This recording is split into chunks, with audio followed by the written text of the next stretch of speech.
Hello. M I audible? मेरी आवाज आ रही है? कंफर्म कर दीजिए एक बार, फिर क्लास कंटिन्यू करते हैं।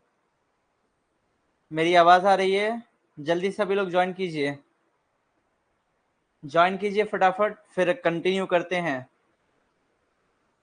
जल्दी से ज्वाइन कीजिए।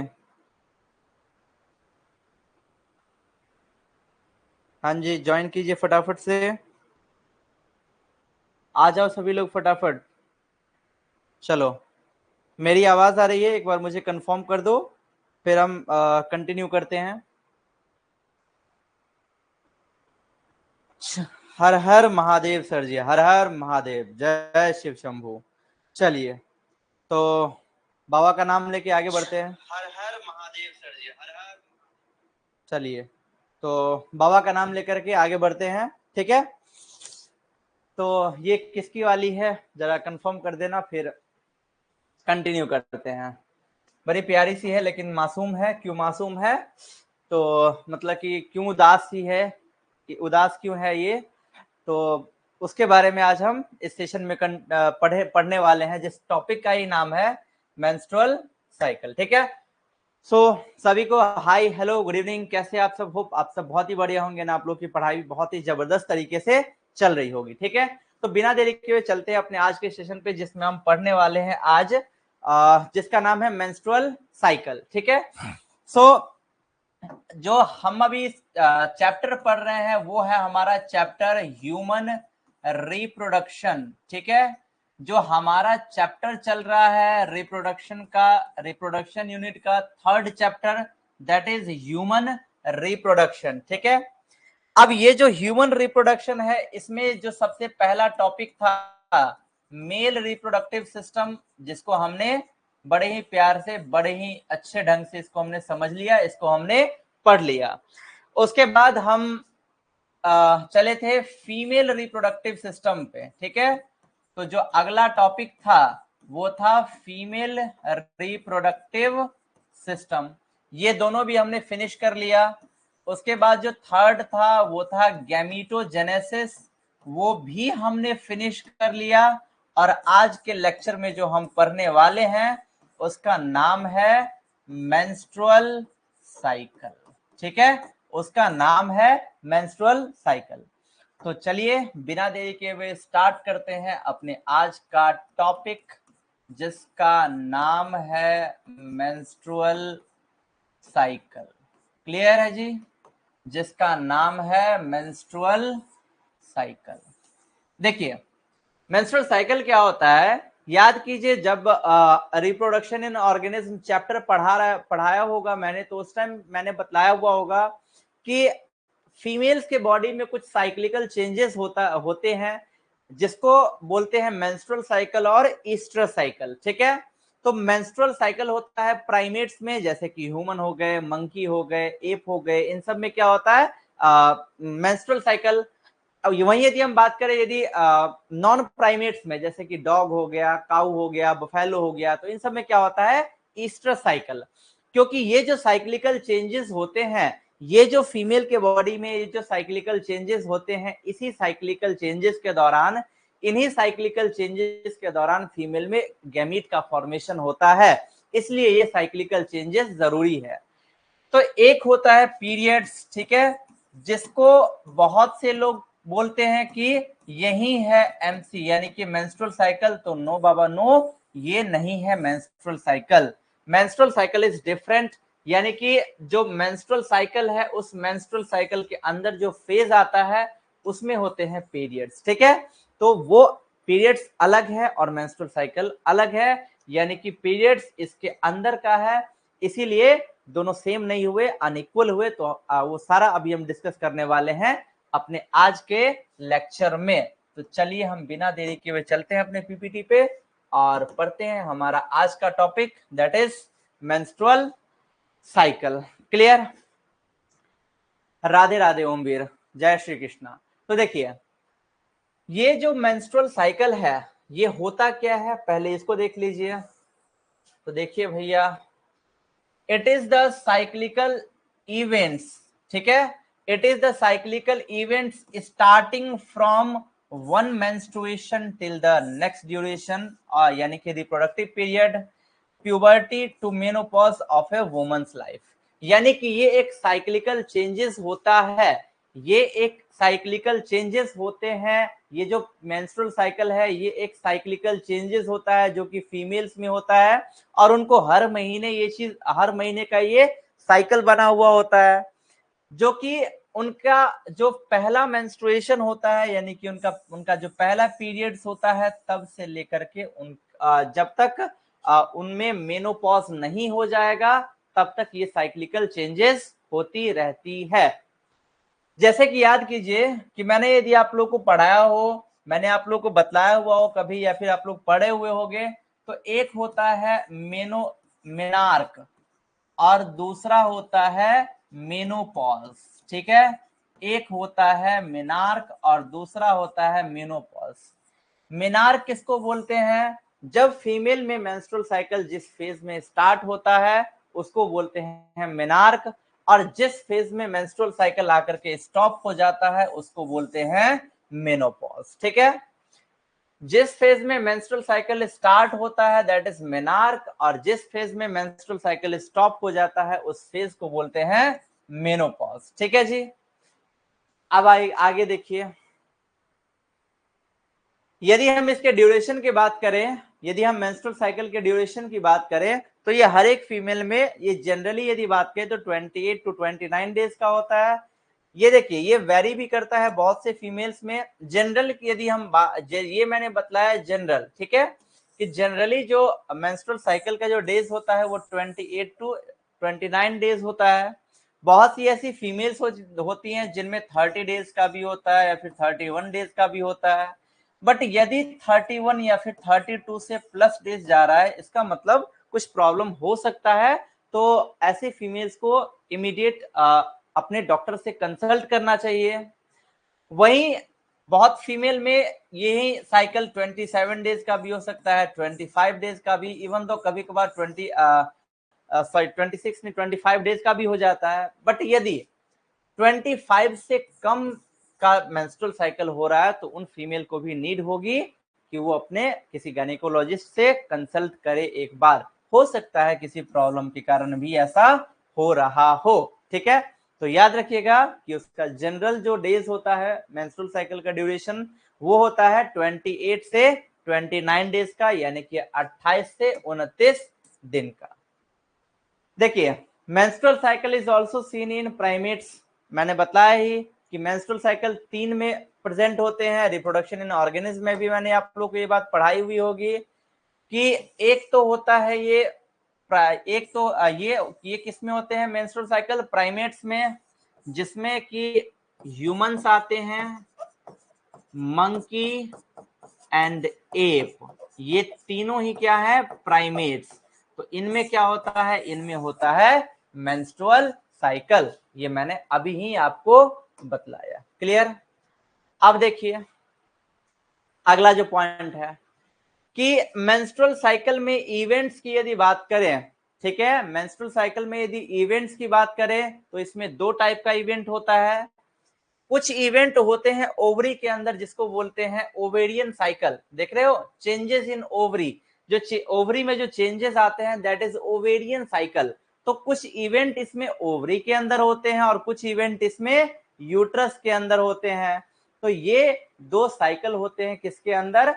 मेंस्ट्रुअल साइकिल के अंदर। ओवेरियन साइकिल में ओवरी में कुछ चेंजेस, और यूट्राइन साइकिल में यूट्रस, ओविडक्ट या फिर वेजाइना में चेंजेस। ठीक है, अब आइए मेन पे आते हैं, जो सबसे मेन था उस पे। जैसे कि याद कीजिए मैंने अभी अभी जो बतलाया कि मेंस्ट्रुअल साइकिल जो है बहुत में क्या होगा? 28 से जनरली यदि बात करें तो 28 टू 29 डेज का होता है। तो देखिए यहाँ पे ये पूरा साइकिल बना दिया गया है क्लास डे 1 से लेकर के डे 28 या फिर 29 तक का। तो देखिए यहाँ पे day 1, day 2, day 3, day 4, day 5, day 6, day 7, 8, 9, 10, 11, 12, 13, 14, 15, 16, 17, 18 से लेकर के यहाँ पे 28 डेज का यहाँ पे साइकिल बना दिया गया है। ठीक है, दिख रहा है यहाँ पे साइकिल। अब देखिए इसमें जो डे 1 से लेकर के जो डे 6 या फिर 7 डेज तक का जो पीरियड होता है, या फिर ये जनरली 4 से 5 दिन का, 5 से 6 दिन का होता है, ठीक है, बट अप्रोक्स हम लेके चले कि चलो 4 से 5 दिन, 6 दिन, 7 दिन का menstruation. Menstruation in the sense इसी फेज का दूसरा नाम है ब्लीडिंग फेज, ठीक है, ब्लीडिंग फेज, क्योंकि इसी फेज के दौरान ब्लड लॉस होता है, खून निकलता है, दैट इज ब्लीडिंग फेज, यानी कि पीरियड्स वाला फेज। यही स्टार्टिंग वाला 5 से 6 दिन वाला जो फेज होता है, इसको बोलेंगे ब्लीडिंग फेज या फिर मेंस्ट्रुअल फेज। क्लियर?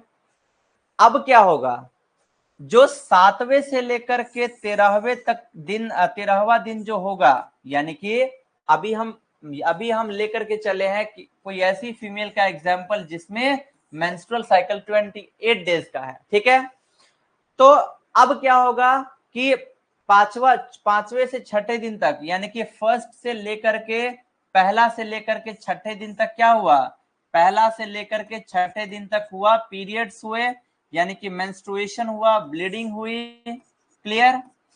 अब 7वें से लेकर के 13वें दिन के बीच में क्या होगा, यहाँ पे फॉलिकल्स का निर्माण होगा।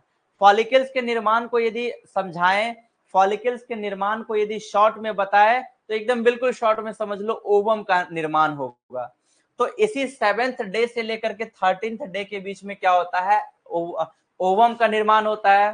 तो देखिए यहाँ पे मेंस्ट्रुअल फेज, जो मेंस्ट्रुअल फेज है इसी को बोलते हैं ब्लीडिंग फेज, और ये पहला से लेकर के 5वां दिन जो होता है उसको क्या बोलते हैं, ब्लीडिंग फेज।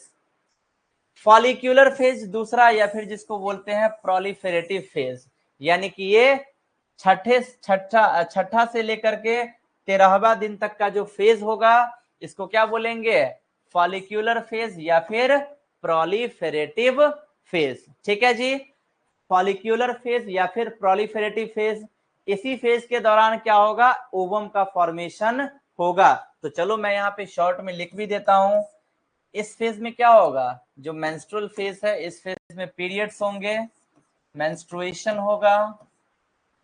यदि हम इसकी बात करें प्रोलिफेरेटिव की, तो यहाँ पे क्या होगा, ओवम का फॉर्मेशन होगा, ठीक है, ओवम या फिर फॉलिकल्स का फॉर्मेशन होगा। किस फेज में, प्रोलिफेरेटिव फेज में।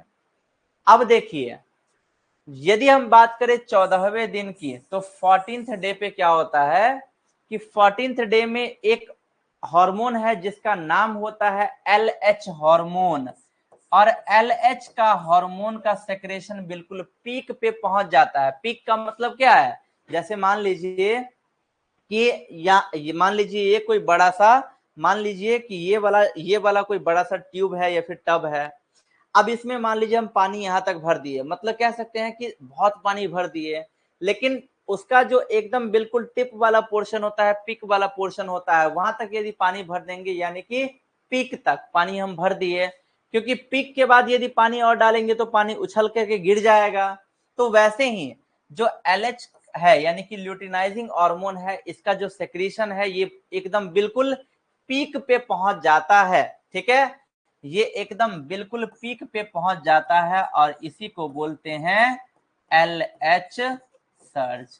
ठीक है भाई, क्या बोलते हैं इसको, LH सर्ज। अब जब LH सर्ज होता है, तो जैसे ही LH सर्ज हो गया, अब क्या होगा, ओवम हो जाएगा रिलीज, यानी कि ओवम अब बाहर आ जाएगा, और इसी प्रोसेस को तो कहते हैं ओव्यूलेशन।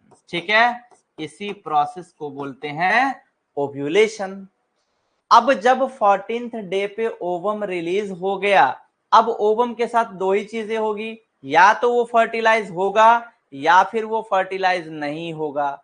यदि वो फर्टिलाइज होगा तो उसके ऊपर का कॉर्पस लुटियम मेंटेन रहेगा, और वो आगे चल करके जाइगोट में कन्वर्ट हो जाएगा, और उसके बाद वो नए बेबी का फॉर्मेशन करेगा, नए बेबी का निर्माण करेगा। लेकिन यदि फर्टिलाइजेशन नहीं हुआ, यदि फर्टिलाइजेशन नहीं हुआ, तो क्या होगा, वो जो उसका जो कॉर्पस लुटियम है, वो पीले कलर के छोटे छोटे कॉर्पस एल्बिकेंस में कन्वर्ट हो जाएगा, और कन्वर्ट होकर के डीजेनरेट हो जाएगा, नष्ट हो जाएगा, और उसके बाद वो एब्जॉर्ब हो जाएगा या फिर फीमेल के बॉडी से बाहर निकल जाएगा। तो देखिए टोटल 28 डेज का फेज, 28 में से फर्स्ट टू फिफ्थ हो गया मेंस्ट्रुअल फेज, 6th से लेकर के 13th फेज कौन सा हो गया, फॉलिक्यूलर फेज या फिर प्रोलिफेरेटिव फेज। इसी फेज में क्या होता है, ओवम या फिर बोल दो तो फॉलिकल का निर्माण होता है, ओवम या फिर फॉलिकल का फॉर्मेशन होता है, फॉर्मेशन होता है, ठीक है, ओवम या फिर फॉलिकल का फॉर्मेशन होता है। उसके ठीक अगले दिन एट 14th डे पे LH यानी कि ल्यूटिनाइजिंग हार्मोन का सेक्रीशन हाई हो जाता है। ल्यूटिनाइजिंग हार्मोन के कारण एक और हार्मोन होता है FSH, फॉलिक्यूलर स्टिमुलेटिंग हार्मोन, उसका भी सेक्रीशन हाई हो जाता है। और LH का सेक्रीशन एकदम बिल्कुल हाई हो जाना, पीक पे पहुंच जाना, इसी को बोलते हैं LH सर्ज। और इसी LH सर्ज के दौरान क्या होगा, ओवम रिलीज हो जाएगा, उसी को बोलते हैं ओवुलेशन, ठीक है। और उसके बाद ओवम के साथ जो चीजें होगी, या तो फर्टिलाइज होगा या फिर फर्टिलाइज नहीं होगा, तो वो कौन सा फेज कहलाएगा, सेक्रेटरी या फिर ल्यूटियल फेज। यानी कि यदि सबसे लॉन्गेस्ट फेज की बात करें तो 15th डे से लेकर के 28 डेज का, यानी कि सबसे लॉन्गेस्ट फेज अप्रोक्स आधा, वो कौन सा फेज होता है, सेक्रेटरी फेज या फिर ल्यूटियल फेज। क्लियर है यहां तक बात, यहां तक बात क्लियर है, आगे बढ़े जल्दी से बताइए, यहां तक बात क्लियर है। चंदन, आशुतोष, रिया, दीपा, ओमवीर, प्रियंका, मनीष, यहां तक क्लियर है, जल्दी से बताइए, फिर आगे बढ़ते हैं। यहां तक ओके है भाई, ओके, चलिए, थैंक यू प्रियंका। तो ये हो गया उसके फेजेस के बारे में। अब हम एक एक करके सारे फेजेस के बारे में देखते हैं। सबसे पहले आते हैं किस फेज के बारे में, मेंस्ट्रुअल फेज। मेंस्ट्रुअल फेज में ही मैंने क्या, मेंस्ट्रुअल फेज जो होता है मैंने क्या बतलाया कि menstrual phase first to fifth days का फेज होता है, यानी कि पहला से लेकर के 5वें दिन का जो फेज होता है उसको क्या बोलते हैं, मेंस्ट्रुअल फेज। इसी मेंस्ट्रुअल फेज में मेंस्ट्रुअल फ्लो होता है, यानी कि ब्लीडिंग होती है, खून निकलता है। तो ये कितने दिन का, ये जो ब्लीडिंग होता है ये किसी में 3 डेज से लेकर के 5 डेज तक का, यानी कि यही जो होता है यही ब्लीडिंग, दैट इज पीरियड्स, ठीक है, इसी को बोलते हैं पीरियड्स, यही जो ब्लीडिंग है, ठीक है भाई, इसी को बोलते हैं पीरियड्स। और किसी किसी में ये 3 दिन का भी होता है, किसी किसी में 4 दिन का, किसी किसी में 5 दिन का भी ये होता है। वही यहाँ पे लाइन कह रहा है कि it last for 3 to 5 days. अगला देखिए, अब क्या कह रहे हैं, menstruation occur if the released ovum is not fertilized, यानी कि ओवम यदि फर्टिलाइज्ड नहीं है, यदि फीमेल प्रेग्नेंट नहीं है, उसी केस में मेंस्ट्रुएशन यानी कि पीरियड्स होगा। अदरवाइज जब फीमेल प्रेगनेंसी के फेज में होती है, जब वो प्रेग्नेंट होती है, तो उस टाइम वो उस फीमेल में मेंस्ट्रुअल साइकिल नहीं होता है। अब यदि देखिए, अब जो पता होगा कि जो मेंस्ट्रुअल साइकिल होते हैं, जो पीरियड्स होते हैं, उस दौरान क्या होता है, पेन भी होता है ब्लीडिंग के साथ साथ। तो वो पेन क्यों होता है, बिकॉज उस टाइम पे क्या होता है कि जो प्रोजेस्टेरॉन का जो सेक्रीशन है ना, वो क्या होता है, फीमेल के बॉडी में प्रोजेस्टेरॉन का सेक्रेशन स्टॉप हो जाता है। जैसे हम, जैसे है ना कि हमारा लिप या फिर हमारे बॉडी में पानी की कमी होती है, या फिर हमारा लिप जो बहुत सूखा हो जाता है तो होठ फटने लगता है, स्किन फटने लगती है। सेम वैसे ही जब यहाँ इनके पास प्रोजेस्टेरॉन की कमी होने लगती है, प्रोजेस्टेरॉन का सेक्रेशन स्टॉप हो जाता है, जिसके कारण जो फीमेल का यूट्रस का जो एंडोमेट्रियम वॉल है वो रप्चर होता है, टूटता है। इसी के कारण क्या होता है, फीमेल को पेन होता है at the time of periods और द मेंस्ट्रुअल फेज। ठीक है, क्लियर। तो देखिए, यदि ओवम फर्टिलाइज नहीं हुआ होता है, यानी कि यदि फीमेल प्रेग्नेंट नहीं होती है, तो उनका जो एंडोमेट्रियम लाइनिंग है, यानी कि उस फीमेल का जो एंडोमेट्रियम वॉल है, ये ब्रेक डाउन होता है, टूटता है, साथ ही साथ यूट्रस के अंदर की भी कुछ ब्लड वेसल्स टूटती है। इसके कारण फीमेल्स को पेन होता है और वही क्या होता है, पीरियड्स के साथ साथ वो वेजाइना के थ्रू बाहर आ जाता है। ठीक है, तो ये था मेंस्ट्रुअल फेज। अब इसी में आगे देखिए क्या कह रहे हैं मेंस्ट्रुअल फेज में। Lack of menstruation indicate pregnancy, यानी कि यदि किसी फीमेल में मेंस्ट्रुएशन नहीं हो रहा है, यानी कि यदि किसी फीमेल में मेंस्ट्रुअल साइकिल नहीं हो रहा है, ब्लीडिंग नहीं हो रही है, वो किसको इंडिकेट करता है, वो इंडिकेट करता है प्रेगनेंसी को। Clear. It may also be cause due to stress, poor health, etc, यानी कि बहुत बार ऐसा ही नहीं है कि मेंस्ट्रुएशन नहीं हुआ यानी कि पीरियड्स नहीं हुए इसका मतलब वो फीमेल प्रेग्नेंट है। ये भी हो सकता है कि उस फीमेल का मेंटल स्टेबिलिटी अभी सही नहीं है, वो स्ट्रेस्ड है, थकी हुई है, या फिर किसी टेंशन में कोई उसको टेंशन है, कुछ परेशानी है, या फिर उसका हेल्थ ठीक नहीं है, इसके कारण भी जो पीरियड्स है वो गैप हो सकता है। तो वो था मेंस्ट्रुएशन फेज, जिसको बोलते हैं ब्लीडिंग फेज। अब देखिए दूसरा जो फेज है दैट इज प्रोलिफेरेटिव फेज, या फिर इसी को बोलेंगे क्या, फॉलिक्यूलर फेज। फॉलिक्यूलर फेज या फिर प्रोलिफेरेटिव फेज। तो पहला से लेकर के पांचवा दिन तक क्या होता है, पहला से लेकर के पांचवा दिन, पहला से लेकर चौथा बोला फिर पांचवा बोलो, ये क्या होता है, मेंस्ट्रुअल फेज, या फिर इसी को बोलते हैं ब्लीडिंग फेज। क्लियर। अब जो छठे दिन से स्टार्ट होता है, छठा या फिर आप पांचवा भी कह सकते हो, पांचवा छठा, तो पांचवा या फिर छठे दिन से लेकर के जो 13th डे तक का जो पीरियड होता है उसको क्या बोलते हैं, फॉलिक्यूलर फेज या फिर प्रोलिफेरेटिव फेज।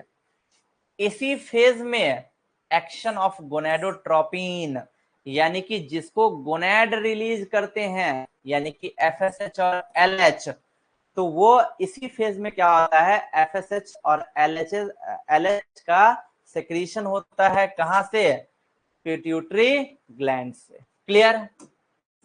अब देखिए एफएसएच स्टिमुलेट्स, अब वो एफएसएच का फॉर्मेशन क्यों होता है, एफएसएच रिलीज क्यों होता है, development of primary follicle into Graafian follicle.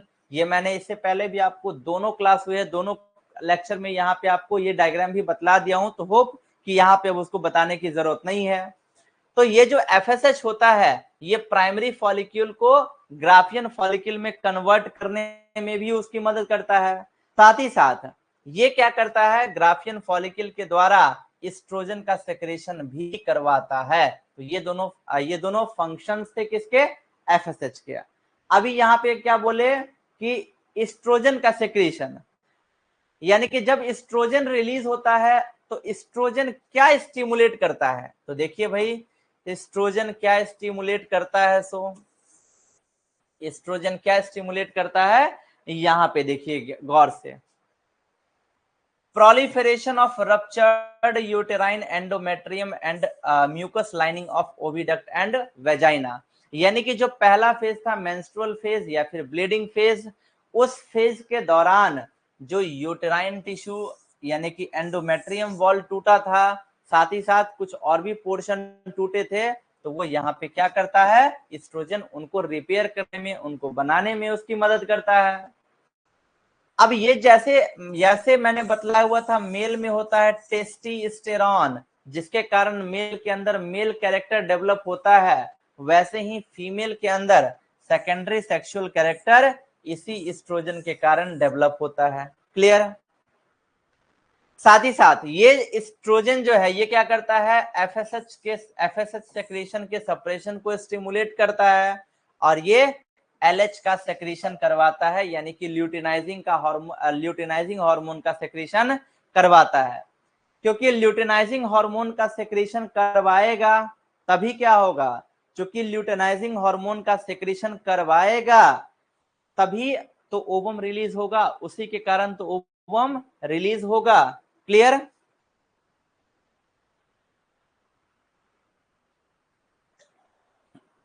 हाँ, तो ये था आपका फॉलिक्यूलर फेज या फिर प्रोलिफेरेटिव फेरेटी फेज। अब देखिए तीसरा फेज जिसका नाम होता है ओवुलेटरी फेज। ओवुलेटरी फेज मैंने क्या बतलाया, 14वें दिन का। देखिए एग्जैक्ट बताते हैं आपको, एक फॉर्मूला बतला देते हैं जिस फॉर्मूला का नाम है ओवुलेशन डे। ओवुलेशन डे यानी कि फीमेल के बॉडी में ओवम किस दिन रिलीज होगा एग्जैक्ट। मैंने क्या बतलाया कि फीमेल में जनरली मेंस्ट्रुअल साइकिल 28 डेज का होता है या फिर 29 डेज का होता है, ठीक है। मान लीजिए किसी फीमेल में मेंस्ट्रुअल साइकिल 30 डेज का है, तो ओवुलेशन का फॉर्मूला होता है MC, menstrual cycle minus 14 days. तो मेंस्ट्रुअल साइकिल कितने दिन का है, तो 30, तो 30 माइनस 14 डेज, तो 30 में से 14 गया तो कितना बचा, 16। यानी कि इस फीमेल में क्या होगा, 16th डे पे ओवुलेशन होगा। तो हम जो यहाँ पे 14-14 लिखे, ये क्यों, क्योंकि जनरली मेंस्ट्रुअल साइकिल 28 से 29 दिन का ही होता है, तो हम यहाँ पे 28 दिन का लेकर चलते हैं। तो 28 में से 14 गया तो कितना बचा, 14। तो उसके अकॉर्डिंग हम क्या बोलते हैं कि जनरली महिलाओं में ओवुलेशन 14वें दिन पे होता है, ठीक है। देखिए मिडिल साइकिल, साइकिल के मिडिल में, यानी कि 28 दिन का साइकिल है, 14 दिन क्या हुआ, बिल्कुल मिडिल हुआ। तो इस मेंस्ट्रुअल साइकिल के मिडिल में क्या होता है, LH और FSH का सेक्रेशन बिल्कुल पीक लेवल पे पहुंच जाता है। ये मैंने पहले भी बताया था। अब ये जो पीक लेवल पे पहुंच जाता है, रैपिड सेक्रेशन ऑफ LH का जो सेक्रेशन है बहुत ज्यादा हाई हो जाता है और इसी को बोलते हैं LH सर्ज, ठीक है। LH का जो सेक्रेशन है वो बहुत ज्यादा हाई हो जाता है और इसी को बोलते हैं LH सर्ज। अब इसी LH सर्ज के कारण क्या होता है कि ग्राफियन फॉलिकल रप्चर होता है और ग्राफियन फॉलिकल में से क्या रिलीज होता है, ओवम, और इसी को बोलते हैं, इसी प्रोसेस को बोलते हैं ओवुलेशन। और ओवुलेशन इसलिए हमें हमेशा कहता हूं कब होता है, अप्रॉक्स 14th डे पे। क्लियर है ये बात, चले आगे बढ़े, आगे बढ़े, जल्दी से बताइए। चलिए थैंक यू। अब देखिए सबसे चौथा फेज, लास्ट फेज, जिसका नाम है सेक्रेटरी फेज या फिर लुटियल फेज। तो देखिए यहाँ पे क्या कह रहे हैं, आफ्टर ओवुलेशन, ओवुलेशन के बाद Graafian follicle is transferred into a yellow endocrine mass called corpus luteum. Ovulation के बाद ये जो ग्राफियन फॉलिकल होता है वो ट्रांसफर हो जाता है किसमें, कॉर्पस लुटियम में। किसमें ट्रांसफर हो जाता है भाई, कॉर्पस लुटियम में। और यही कॉर्पस लुटियम सेक्रेट करते हैं प्रोजेस्टेरॉन, इस बात को याद रखिएगा। और एक और इंपॉर्टेंट नोट पॉइंट आप लोग को बतला देता हूं, अभी ही आप लोग कॉपी में नोट कर लो, साइड में कहीं पे उसको लिख लेना कि corpus luteum is a temporary endocrine gland, ठीक है। Corpus luteum is a temporary, corpus luteum is a temporary endocrine gland, ठीक है। ये क्या है, टेम्पररी एंडोक्राइन ग्लैंड है, इस बात को याद रखिएगा, ठीक है। चलिए अगला देखिए, प्रोजेस्टेरॉन का क्या क्या फंक्शन होता है, अब उसको भी देख लीजिए। Progesterone makes the endometrium maximum vascular thick and tough. जो प्रोजेस्टेरॉन होता है ये क्या करता है, एंडोमेट्रियम यानी कि यूट्रस का जो अंदर वाला लेयर है, जहां पे क्या होता है, जहां पे बच्चे का डेवलपमेंट होता है, यही एंडोमेट्रियम लेयर को क्या करता है, वो थिक यानी कि मोटा बनाता है, लेकिन मुलायम बनाता है और वास्कुलर बनाता है, ठीक है। जिसके कारण क्या होता है कि यूट्रस के वॉल में आकर के जाइगोट धंस जाता है, जिसको बोलते हैं इम्प्लांटेशन। और इसी इम्प्लांटेशन के फलस्वरूप क्या होता है, नए बच्चे का निर्माण होता है। यानी कि बच्चे का निर्माण कहाँ पे होता है, तो वो यूट्रस के एंडोमेट्रियम वाले लेयर में, इस बात को याद रखिएगा। Progesterone inhibits the FSH secretion to prevent development of a second Graafian follicle। यानी कि एफएसएच सेक्रेशन जो है ये क्या करता है, सेकेंडरी ग्राफियन फॉलिकल के डेवलपमेंट को रोकता है। तो ये था सेक्रेटरी फेज या फिर luteal phase. If fertilization does not occur, अभी मैंने क्या बतलाया, यदि फर्टिलाइजेशन नहीं होगा कॉर्पस लुटियम डीजेनरेट हो जाएगा और कॉर्पस लुटियम कन्वर्ट हो जाएगा कॉर्पस एल्बिकेंस में और वो शरीर से बाहर निकल जाएगा।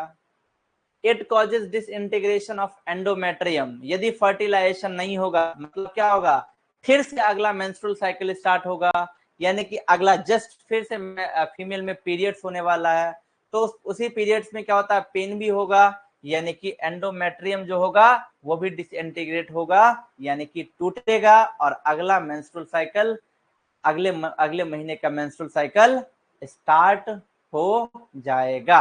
क्लियर। ड्यूरिंग प्रेगनेंसी के दौरान मेंस्ट्रुअल साइकिल स्टॉप होते हैं, यहाँ पे मेंस्ट्रुएशन यानी कि यहाँ पे ब्लीडिंग यानी कि यहाँ पे पीरियड्स नहीं होता है। क्लियर। ओवरऑल चेंजेस की यदि हम बात करें कि ओवरऑल इसमें क्या किस तरीके के चेंजेस होते हैं, तो देखिए इस डायग्राम के द्वारा देखिए आपको और बेस्ट तरीके से समझ में आ जाएगा, आपको और आसानी से यहाँ पे चीजें समझ में आ जाएंगी। ठीक है, तो देख लीजिए।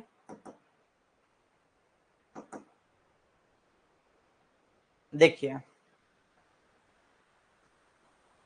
ओवरऑल चेंजेस, पिट्यूटरी हार्मोन जो है, जस्ट मिनट वेट,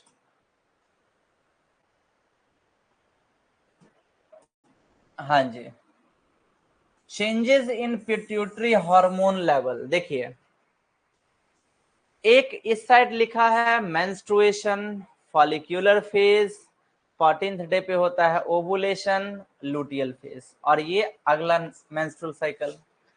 इस साइड लिखा है कि यूटेराइन इवेंट, यानी कि यूट्रस में कौन कौन से इवेंट होते हैं। ओवेरियन हार्मोन लेवल, ओवरी जो हार्मोन्स को सेक्रेट करते हैं उनके लेवल की बात करेंगे, ओवेरियन इवेंट की बात करेंगे और पिट्यूटरी हार्मोन वाले लेवल की यहाँ पे बात करेंगे। तो देखिए 1st to 5th डेज, ठीक है, 1st to 5th डेज में क्या होता है, फीमेल को मेंस्ट्रुएशन, और ये जो पीरियड्स निकल रहा है, यहाँ पे जो ब्लड निकल रहा है, इसको बोलते हैं मेंसेस। ठीक है, अब देखिए 7वें से 11वें दिन के बीच में फॉलिक्यूलर फेज में देखिए यहाँ पे क्या हो रहा है, ये देखिए फॉलिकल्स का निर्माण हो रहा है, फॉलिकल्स डेवलप हो रहे हैं, ओवम बन रहे हैं, और यहाँ पे एफएसएच और एलएच का जो अमाउंट है वो नॉर्मल है। 14वें दिन पे देखिए, बिल्कुल 14वें दिन पे देखिए क्या हो रहा है, ये रहा एलएच, और एलएच का सेक्रेशन एकदम बिल्कुल पहुंच गया पीक पे, और इसी पीक पे पहुंचने को बोलते हैं, इसी को बोलते हैं एलएच सर्ज। एलएच का सेक्रेशन बिल्कुल पीक पे पहुंच जाना, इसी को क्या बोलते हैं भाई, तो इसी को बोलते हैं एलएच सर्ज। ठीक है भाई, क्या बोलेंगे इसको, एलएच सर्ज। इसी एलएच सर्ज के दौरान क्या होगा, देखिए यहाँ पे ये रहा ग्राफियन फॉलिकल से ये ओवम निकल रहा है, और इस प्रोसेस को क्या बोल रहे हैं, ओवुलेशन। ठीक, तो और उसके बाद लुटियल फेज में क्या हो रहा है कि लुटियल फेज में देखिए यहाँ पे कॉर्पस लुटियम डेवलप हो गया, और उसके बाद यदि फर्टिलाइजेशन होगा तो उसका कॉर्पस लुटियम मेंटेन रहेगा और जाइगोट का निर्माण होगा, और जाइगोट से नए बेबी का निर्माण होगा। ठीक है, और उसके बाद ये रहा आपका नेक्स्ट मेंसेस। तो इसमें क्या क्या चेंजेस हुआ, पिट्यूटरी हार्मोन के लेवल में चेंजेस हुआ, ओवेरियन इवेंट, ओवरी के इवेंट में चेंजेस हुआ, ओवेरियन हार्मोन में चेंजेस हुआ, और यूट्रस में चेंजेस हुआ। ठीक है, यहां से 2 क्वेश्चन और बनता है, याद रखिएगा कि ओवेरियन हार्मोन लेवल यानी कि ओवरी कौन कौन सा हार्मोन सेक्रेट करता है। बहुत बार पूछ लिया जाता है कि progesterone is secreted bye, progesterone को कौन सेक्रेट करता है, तो वहां पे कुछ ग्लैंड्स का नाम देंगे। ज्यादातर लोग, बहुत स्टूडेंट क्या करते हैं, पिट्यूटरी को टिक कर देते हैं, बट याद रखिएगा जो पिट्यूटरी ग्लैंड है, ये पिट्यूटरी ग्लैंड क्या सेक्रेट करता है, एफएसएच और एलएच। यदि हम प्रोजेस्टेरॉन की बात करें तो प्रोजेस्टेरॉन और एस्ट्रोजन सेक्रेट करते हैं ओवरी, फीमेल के ओवरी। तो ये था मेंस्ट्रुअल साइकिल में ओवरऑल चेंजेस। ठीक, ये तो सबसे पहले ही बतला दिए मेंस्ट्रुअल साइकिल में कि ये तो सबसे पहले ही आप लोग को बतला दिया गया है, सबसे पहले ही आपको बतला दिया हूं ये बात कि मेनार्क एक होता है मेनार्क और दूसरा होता है मेनोपॉज। ठीक है, एक होता है मेनार्क और दूसरा होता है मेनोपॉज। देखिए, the first menstruation during puberty, puberty किसको बोलते हैं, 12 से 13 साल से जो शुरू होता है टीनेजर वाला फेज, उसी को बोलते हैं प्यूबर्टी। तो जब फीमेल में प्यूबर्टी स्टार्ट होता है, सॉरी यानी कि जब प्यूबर्टी के दौरान फीमेल में मेंस्ट्रुएशन होता है, पीरियड्स होती है, ब्लीडिंग फेज होती है, तब उसी को बोलते हैं मेनार्क। और जब ये मेंस्ट्रुअल साइकिल स्टॉप हो जाता है और फीमेल में अप्रॉक्स ये 50 साल में जो है स्टॉप होता है, इसी को बोलते हैं मेनोपॉज। देखिए यहाँ पे ये रहा मेनार्क, यानी कि जब फीमेल में मेंस्ट्रुअल साइकिल स्टार्ट होगा तो वो कब है, 11 से 12 साल के बीच में क्या होता है, फीमेल में मेंस्ट्रुअल साइकिल स्टार्ट हो जाता है। मेनोपॉज यानी कि जब महिलाएं अप्रोक्स 50 साल की होती है तो वो अनेबल होती है, उसके बाद वो ओवम का निर्माण नहीं कर पाएगी, यानी कि उसके बाद वो बच्चे पैदा नहीं कर पाएगी। और इसी मेनोपॉज के बाद क्या होता है, उसका डेथ हो जाता है। यानी कि हम यदि मेंस्ट्रुएशन की बात करें, मेंस्ट्रुअल साइकिल की बात करें, तो वो 12 साल से लेकर के 50 साल के बीच ही होता है। तो ये रहा आपका टॉपिक आज का, जिसका नाम था मेंस्ट्रुअल साइकिल, और फाइनली हमने इसको भी फिनिश कर लिया। ठीक है जी, अब बताइए, अब कोई डाउट, कोई समस्या, कोई प्रॉब्लम तो बतलाइए। Have any doubt to any of you? आप में से किसी को कोई डाउट है तो जल्दी से आप पूछिए। तो आज हमारा फाइनली चौथा चैप्टर भी हमारा फिनिश हो गया, जिसका नाम था मेंस्ट्रुअल साइकिल। ठीक है, किसी को कोई डाउट है तो आप लोग पूछ सकते हो।